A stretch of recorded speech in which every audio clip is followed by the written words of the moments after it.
Salut, je suis Yawa et bienvenue dans Vitamine G, le podcast qui va te faire briller. Aujourd'hui, art oratoire, nous allons parler des bases. Qu'est-ce que l'art oratoire? Quelles sont les composantes qui le définissent? On regarde tout ça tout de suite.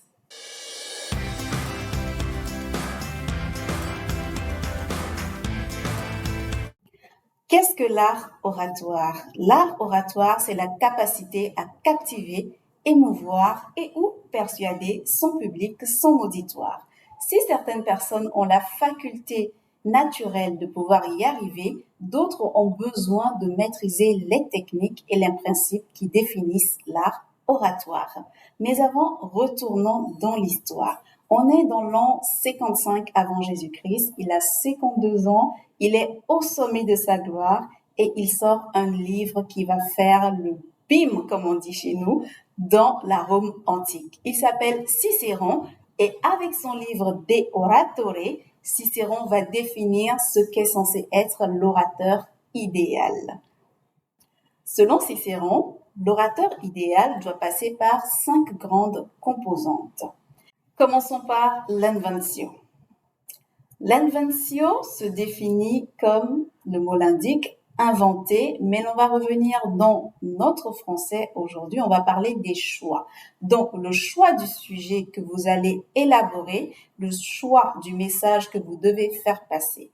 Cette étape va vous demander de faire des recherches, de pouvoir avoir toutes les idées à mettre en place.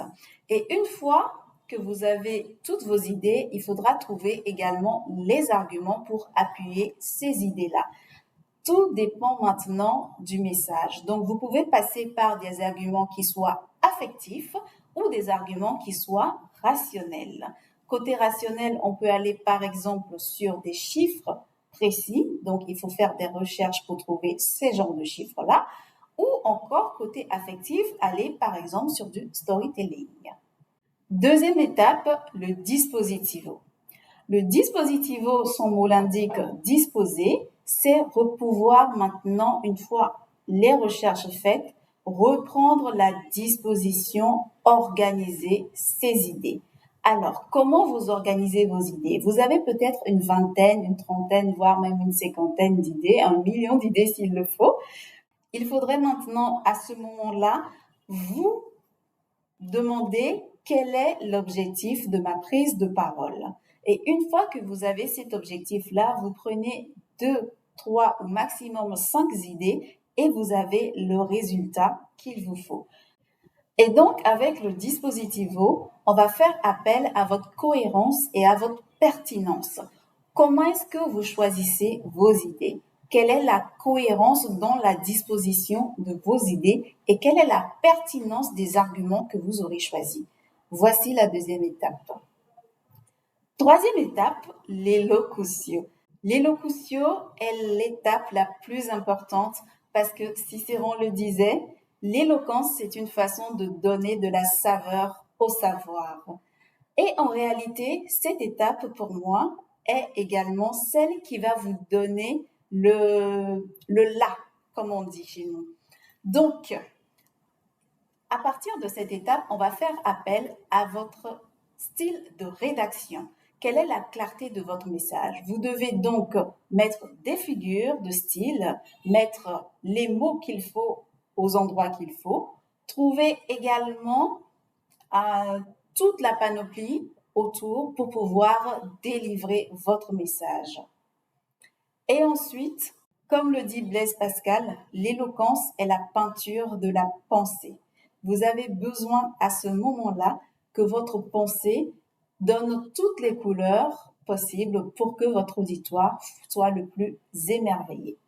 Lorsque vous arrivez à avoir de la clarté dans votre message, lorsque vous arrivez à avoir la voix parfaite, vous avez besoin de pouvoir émouvoir votre public. Et cette émotion-là que vous suscitez, elle vient de votre éloquence. Ne vous inquiétez pas, tout au long de ce podcast, je vous accompagnerai pour avoir cette éloquence-là que vous recherchez. Nous allons passer à la 4e étape, l'action. Vous savez, délivrer un message est une performance. Et l'Axio va demander à ressortir l'acteur que vous avez en vous. Comment est-ce que vous allez mettre en avant votre gestuelle? Comment est-ce que vous allez pouvoir captiver votre public, utiliser vos sourires, vos visages, votre posture et tout votre corps pour attirer l'attention sur vous et pour pouvoir capter de par votre message. L'art de délivrer votre message sera votre point fort à ce moment-là. 5e étape, la mémoria. La mémoria, elle était très importante à l'époque parce qu'ils avaient besoin de pouvoir retenir tout le test. Mais aujourd'hui, la technologie nous donne des téléprompteurs, nous avons des tests qui sont écrits, nous avons tout ce qu'il faut. Cependant, je conseille cette étape-là également parce qu'il nous donne en réalité une certaine confiance et une certaine assurance. Lorsque vous maîtrisez votre message, vous n'avez pas besoin de vous fier à un quelconque message projeté quelque part, ou même lorsqu'il y aura des problèmes techniques, vous n'aurez pas peur en griffe. Vous avez besoin en réalité de maîtriser toute votre attention. Et en plus, disons-nous la vérité, plus vous mettez de l'attention sur d'autres éléments, plus vous distrayez votre auditoire. Donc, vous avez besoin en réalité de maîtriser au maximum votre message pour pouvoir le délivrer avec confiance, avec assurance. Et une fois que vous arrivez à faire ça, je suis sûre que vous aurez tout ce qu'il faut pour atteindre l'orateur idéal. Petit bonus, je vous invite à lire le livre de Carmine Gallo, Talk Like TED, qui vous donne encore plus de principes et de techniques pour maîtriser votre art de parler en public. Et je vais paraphraser ces mots de Cicéron pour terminer en disant que l'élégance dans le dialogue est ce qu'il y a de plus important pour atteindre la meilleure rhétorique. N'oubliez surtout pas de vous abonner à la chaîne pour pouvoir être averti à chaque fois que je poste une vidéo et surtout activer la cloche. Quant à moi, je vous retrouve lundi prochain dans un nouvel épisode d'Art Oratoire. Et encore, l'élégance, c'est de la tête aux pieds, mais aussi et surtout dans les mots.